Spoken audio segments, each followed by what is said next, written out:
Oh, hello there. Yes, well, hey Jimmy, gimme the gimmicks. Another day, another fad, fun, yes, even for a minute, yes. Well, the usual fads and fun was on display at the weekend, inevitably, on our screens, big or small, yes.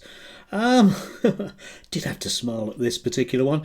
It pays to have a decent editor, is what I'll say about this. A dog-sized killer dinosaur species discovered 200 million years after going extinct in scientific breakthrough. Yes. So there you go. Proof has it that dinosaurs were engaged in scientific research. No wonder they died out. Or maybe it doesn't mean that. I'm just being picky, aren't I? But had to smile at that. Smiling of which, of course, the usual suspects were on display at the weekend. The Reform Fest was in full play.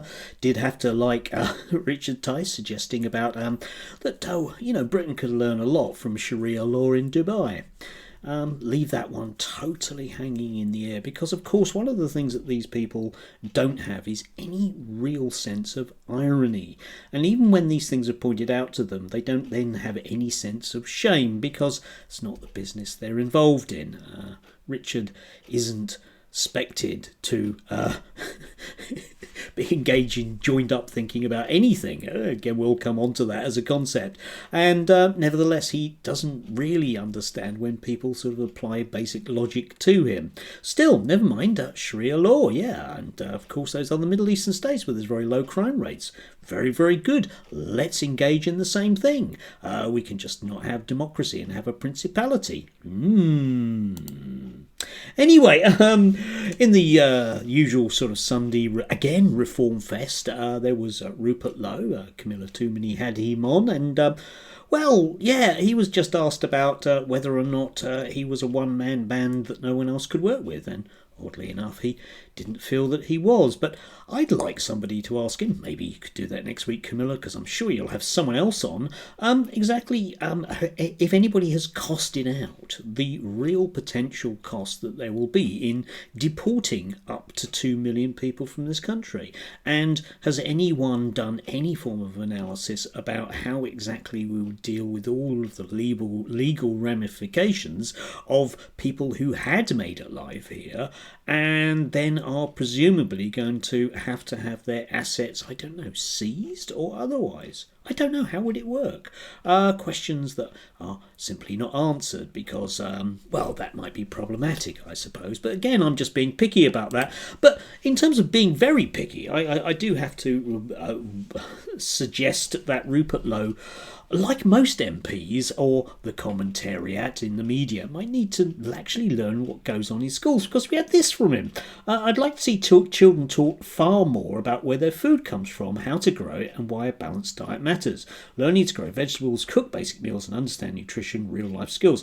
A total education reset is needed. Now, I appreciate that that's more that he's asking for, but basically, those things are covered in the national curriculum at all three major key stage levels. And, I don't think I've worked in a school in the last 20 years that hasn't had some form of getting kids out growing vegetables style things, not the least of which might be as a form of forest school or something similar, especially in special needs education. So I don't know, it would just be nice if these people actually looked looked into actual factual things before they simply open their mouth. But this is Rupert Lowe. I mean, if you don't agree with him, you're entitled to your opinion, but he will take you to court, let's face it. And speaking of which, we had, this is a quintessential anti-union story. And the media hate unions because their employers hate unions, because unions have this nasty habit of, wanting a fair deal for working people. That thing that, Reform are always going on about, but unions actually do it, and they are democratic bodies. Those things that, the UAE and Dubai aren't. All of those kind of things. But we had this, right? Union tells teachers to bring Palestine's struggle into schools. Critics accuse NEU of spreading brainwashing propaganda about the conflict in Gaza. Now, you can, I'm sure, without reading the article, realise who the critics are. Yes, indeed. But this is nothing to do with teaching children. Right? This is nothing, in essence, to do with teaching children. This is a union, democratic body, voted for by its members. Yeah, union tells teachers. No, actually, it's the other way around. That's a democracy. I know it's a difficult concept, but that's the way that one works. Tells teachers to bring Palestine struggling to schools, except it's workshops after school people go to in their own time to understand better about the conflict, because their pupils will, seeing what they see on TikTok or Twitter or whatever it might be, will be seeing, mutilated children being pulled out of rubble. And it would be good if people could have more information about it. Now, you might not like where that information comes from, but unfortunately, that whole principality in Dubai and Sharia law thing, yes, again, and that democracy thing again, people are entitled to that. Yeah, no one is forcing anyone to do this. But of course, it's simply anti-Semitic, isn't it? Why? Because it might present factual things which are problematic for certain states in the Middle East, which, of course, we have to support, don't we? Especially legally, if nothing else. Yeah, I don't know, it just astounds me when these stories come up, because when you actually read the Telegraph piece here, it's very, very clear what exactly is going on, but it just doesn't matter, does it? Because it's the communists that rot at our society. Because these people effectively don't want any alternative voices. I mean, they really, really love the marketplace of ideas and, the idea that everybody should have a say.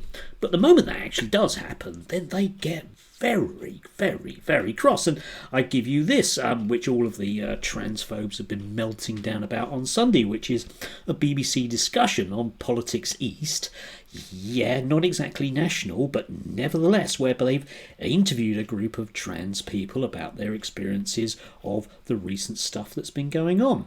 Now, of course, the usual people have melted down about that, because even though these people get, I don't know how many articles each day, let's say collectively in the Mail, the Express and the Telegraph are anti-trans, notwithstanding Talk TV and the rest of them, 10? But one article that actually asks trans people about their experiences, and of course it's way too much, because these people must never be seen. Imagine if a child was watching Politics East. They would instantaneously desire to be trans, because that is the way the world works, isn't it? Isn't it? No, obviously not. Yes, indeed. Anyway, from the balmy days of the hula hoops craze to the skateboard panic of today. Oh, nothing like a moral panic, and nothing like a right-winger that is very, very concerned about children and very, very concerned about the marketplace of ideas to absolutely froth at the mouth and roll around the floor because they have to see something that they're mildly discomforted by. Oh, dear. Never mind. Anyway, do have a glorious start to the week. Oh, whoa.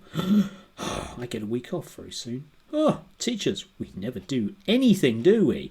Except I've got a really busy week. I've got, tons of things to do. Yeah, what with that? Gardening with all of the kids and stuff. Do have a good one.